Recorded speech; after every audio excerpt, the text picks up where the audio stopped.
আরসিবির সামনে এখন সব থেকে বড় বাধা হচ্ছে বৃষ্টি।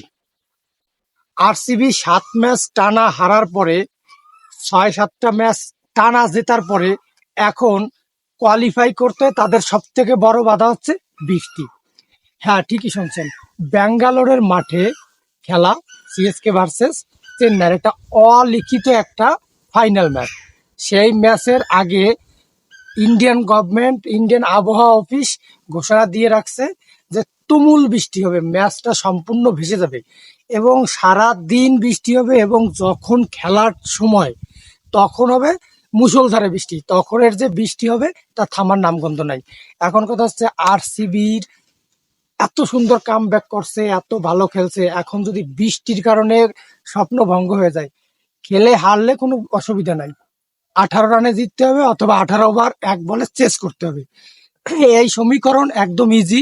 বিশেষ করে এই মুহূর্তে ব্যাঙ্গালোরের যে ফর্ম আর চেন্নাইয়ের যে বাজে ফর্ম, কিন্তু বৃষ্টি যদি আসে অনায়াসে চেন্নাই চলে যাবে আর ব্যাঙ্গালোর বাদ হয়ে যাবে।